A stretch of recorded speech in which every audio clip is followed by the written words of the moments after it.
Halo, nama saya Febriani Denda Dunisius dengan NIM 2223039. Dalam video kali ini saya akan memaparkan materi ke-9 tentang perekonomian 4 sektor. Perekonomian 4 sektor itu penting dalam memahami bagaimana perekonomian nasional itu bekerja melalui berbagai interaksi antar sektor, serta digunakan sebagai alas analisis oleh lembaga ekonomi seperti Bank Indonesia. Jadi pada slide ini tentang model 4 sektor, yang mana ini merupakan pengembangan dari model 2 sektor dan juga model 3 sektor, terdiri dari sektor rumah tangga, perusahaan, pemerintah, dan juga luar negeri. Jadi model ini itu menggambarkan aliran pendapatan dan juga pengeluaran antar sektor yang saling terhubung. Jadi ini menjadikan indikator utama kesehatan dari suatu negara tadi, serta mencerminkan tentang kondisi ekonomi yang terbuka dan juga yang lebih realistis. Di mana yang pertama itu ada sektor rumah tangga, di mana ini sebagai konsumen dan juga penyedia tenaga kerja, itu seperti pada perusahaan membutuhkan tenaga kerja. Yang kedua itu ada perusahaan. Jadi perusahaan ini sebagai produsen dan juga sebagai investor. Yang ketiga itu ada pemerintah. Pemerintah ini berperan sebagai regulator dan juga penyedia publik. Yang keempat itu luar negeri, itu sebagai perdagangan dan juga modal internasional. Sektor rumah tangga. Jadi sektor rumah tangga ini memiliki dua peran utama, yaitu di mana sebagai konsumen dan juga sebagai penyedia faktor produksi. Jadi mereka ini itu menyumbang sekitar 55-60% dari PDB Indonesia, di mana ini kontribusinya terbesar. Pendapatan di sini itu diperoleh dari gaji, bunga, sewa, dan juga upah. Sementara pengeluaran itu diarahkan pada konsumsi barang, jasa, serta juga dimasukkan pada tabungan. Contohnya itu peningkatan e-commerce 20% pada kuartal keempat tahun 2023 itu, dan pengeluaran untuk pendidikan. Jadi sekarang itu tentang sektor perusahaan. Jadi perusahaan itu berperan sebagai produsen dan juga sebagai investor. Jadi mereka ini menyumbang itu sekitar 30-33% terhadap PDB. Jadi tujuan utama adalah untuk memperoleh keuntungan dan juga menciptakan lapangan kerja. Jadi investasi perusahaan itu termasuk dalam penggunaan fisik seperti pabrik, pembelian mesin, hingga investasi dalam riset atau juga startup teknologi.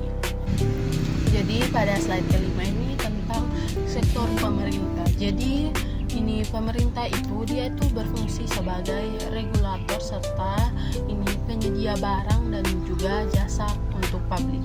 Jadi belanja pemerintah itu mencakup 15-20% dari PDB, dan dananya itu diperoleh dari pajak dan juga retribusi, di mana pengeluaran ini diarahkan pada pembangunan infrastruktur, pendidikan, dan juga kesehatan serta subsidi, di mana contohnya itu proyek Ibu Kota Nusantara itu ada bantuan sosial dan juga subsidi energi sebesar 160 triliun di tahun 2024. Jadi pada slide ini akan menjelaskan tentang sektor keempat dari perekonomian 4 sektor, yaitu di sini sektor luar negeri. Sektor luar negeri itu mencakup aktivitas ekspor dan juga aktivitas impor. Jadi sektor ini itu menunjukkan keterbukaan ekonomi Indonesia terhadap pasar global. Hingga Februari 2024, Indonesia mencatat surplus neraca dagang selama 44 bulan berturut-turut. Ini menunjukkan ekspor kita itu lebih besar daripada impor, yang mana ini sangat berdampak positif terhadap pendapatan nasional Indonesia. Jadi pada slide ini itu tentang interaksi antara sektor ini perekonomian 4 sektor tadi, yang mana ini merupakan aliran sirkular. Jadi di sini adalah interaksi antar sektor atau aliran ini sirkular. Jadi antar sektor di sini itu saling terhubung dalam aliran sirkular ekonomi. Jadi itu ada pendapatan dan juga pengeluaran kan terus mengalir dan membentuk keseimbangan, di mana ada dua jenis aliran, injeksi dan juga kebocoran. Injeksi itu mencakup ini investasi yang mana dilambangkan dengan I, dan juga belanja pemerintah itu dengan G, dan juga ekspor itu sebagai X. Sementara kebocoran berupa tabungan itu dilambangkan S, pajak dilambangkan dengan T, dan juga impor dilambangkan dengan M. Di pemahaman ini itu penting dalam melihat ini siklus ekonomi nasional dari suatu negara. Oke, yang berikutnya itu pada slide ini tentang keseimbangan ekonomi makro. Jadi keseimbangan ekonomi itu terjadi saat ini jumlah injeksi itu sama dengan jumlah kebocoran, atau dalam rumusnya itu I ditambah J ditambah X itu sama dengan S tambah T ditambah M. Jika keseimbangan terganggu, maka berdampak juga pada ini PDB, lapangan kerja dan juga harga. Contohnya itu jika ekspor turun, maka keseimbangan juga akan terganggu, dan juga itu dapat ini memicu ini penyesuaian dalam sektor lain. Oke, pada slide ini merupakan slide ke-9, itu akan membahas tentang implikasi ini kebijakan. Di implikasi kebijakan itu ini modelnya ini sangat berguna dalam perumusan kebijakan ekonomi. Seperti yang pertama itu ada kebijakan fiskal. Jadi melalui pengeluaran dan juga pajak.